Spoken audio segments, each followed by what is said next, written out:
네, 안녕하세요. 함께 떠나는 여행 나두영입니다. 오늘은 비행기를 예약할 때 알아두면 좋은 항공용어와 활용 팁을 알아보도록 하겠습니다. 보통 대부분의 관광객이 직항을 선호하지만 직항으로 갈 수 없는 나라도 있고 가격적인 측면에서 경유를 하는 경우도 있기 때문에 다른 방법을 이용하는 경우도 있습니다. 해외여행의 첫 번째 관문이라고 할 수 있는 비행기 예약 시에 활용 가능한 여러 방법들을 알아보도록 하겠습니다. 지금 시작합니다. 자, 함께 떠나자. 나두용! 본 영상은 지극히 나두용의 경험과 주관적인 생각에 의해 만들어진 영상이니 다른 사람들의 의견과 다를 수도 있다는 점 참고 바랍니다. 일단 해외로 여행을 가려면 비행기를 먼저 예약하는 경우가 대부분인데 어느 지역을 방문하느냐에 따라서 활용할 수 있는 방법이 여러 개로 나뉘어집니다.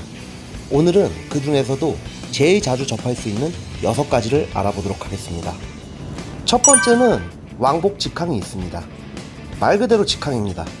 그냥 택시처럼 목적지 정해놓고 목적지로만 가는 거예요. 제일 편한 방법이지만 가격은 제일 비쌉니다. 특히 짐이 많은 경우에는 직항을 이용하는 게 제일 편해요. 보통 대부분의 휴양지로 여행을 갈 때 왕복으로 직항을 이용하는 경우가 많습니다. 왕복 직항은 제일 많이 이용하는 만큼 특별히 설명할 필요가 없을 것 같아요.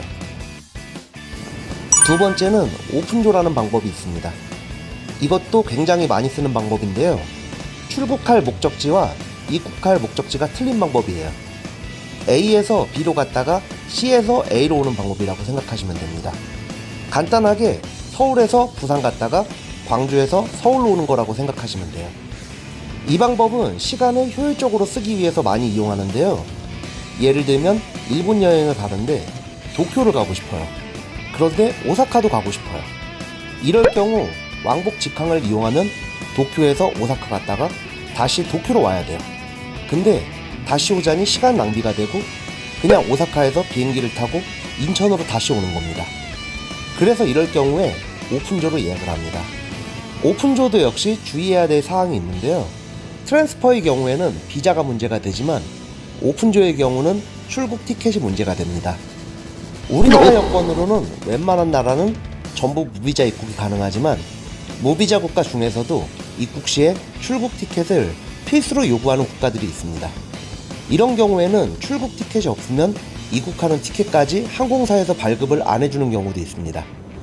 대표적으로 말레이시아나 필리핀, 미국령인 괌 등이 있습니다. 그런데 방금 전에 설명을 드렸듯이 오픈조는 A에서 B로 출발을 하고 C에서 A로 도착을 하는 방법이에요. 그래서 B의 국가가 출국 티켓을 요구하는 국가라면 B에서 C로 가는 비행기 또는 배 티켓을 가지고 있어야 됩니다. 예를 들어 볼게요. 한국에서 괌으로 여행을 간다고 할게요. 그런데 가는 김에 사이판도 갔다 오고 싶어요. 그런데 일반적으로 예약을 하면 한국에서 괌 왕복 항공권을 예약을 합니다. 그리고 괌에서 사이판으로 왕복 항공권을 하나를 더 구매합니다. 근데 이렇게 하는 것보다는 그냥 사이판에서 한국으로 오는 게 편하잖아요.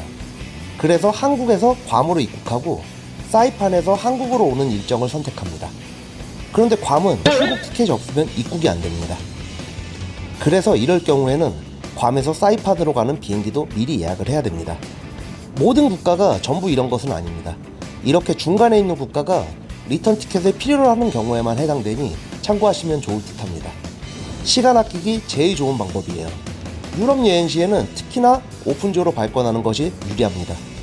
예를 들어서 스페인에서 여행을 시작하는데 이탈리아에서 여행을 끝낼 거면 이탈리아에서 다시 스페인으로 돌아가기에는 시간적으로 손해가 발생하기 때문에 오픈조를 추천합니다. 유럽 여행 시 쉥겐 조약에 가입된 국가들은 출입국 수속이 없기 때문에 우리나라 서울에서 대전 가는 것처럼 편하게 이동할 수 있습니다. 세 번째는 트랜짓이 있습니다. 사실 트랜짓을 하는 경우가 많지는 않아요. 트랜짓은 중간 경유지에서 잠깐 쉬었다가 가는 경우인데요. 타고 왔던 비행기를 다시 타고 갑니다. 때문에 짐을 찾을 일도 없고 대기 시간이 오래 걸리지 않습니다. 1시간에서 길어도 3시간 정도면 됩니다.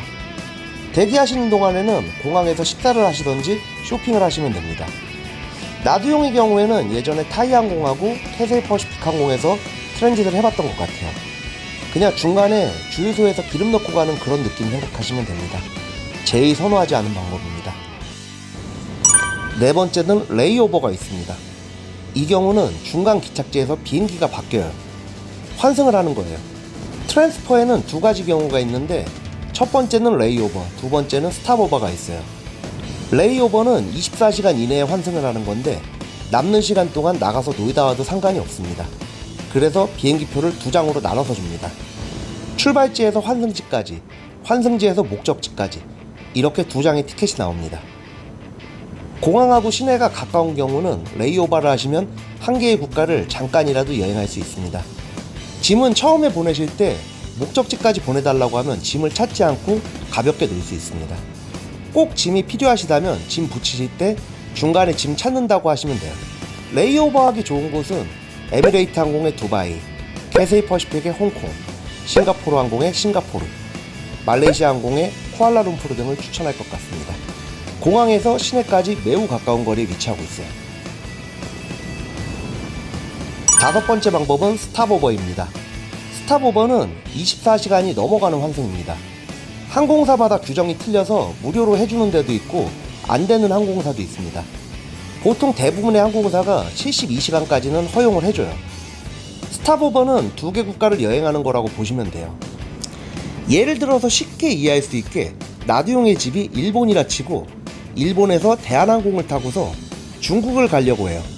그런데 일본에서 중국으로 바로 가는 대한항공은 없잖아요. 그러니 무조건 인천공항을 들렸다가 가야 됩니다. 이럴 때 항공사에 스탑오버가 가능한지 물어봅니다. 한 이틀만 놀다 가도 되겠냐고. 그럼 항공사에서 오케이 사인이 떨어지면 한국에서 이틀 놀다가 중국으로 가는 거예요. 돈 안 들이고 두 개 국가를 여행할 수 있는 방법입니다.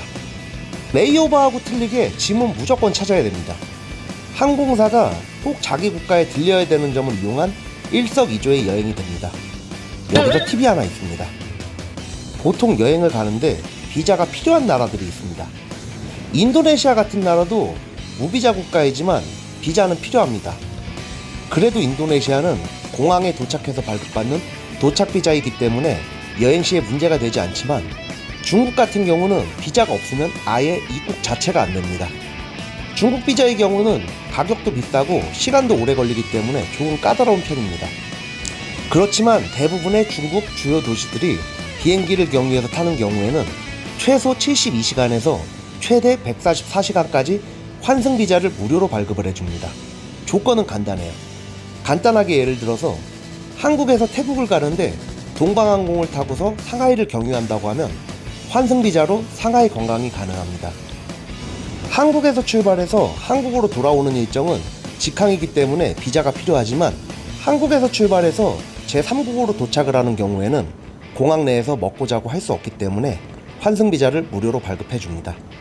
그래서 중국 여행 시에는 스탑오버를 활용하면 매우 좋습니다. 비행기는 굳이 중국 국적사를 이용한 스탑오버가 아니더라도 편도로 이용 구간을 이용하는 경우라면 상관없습니다.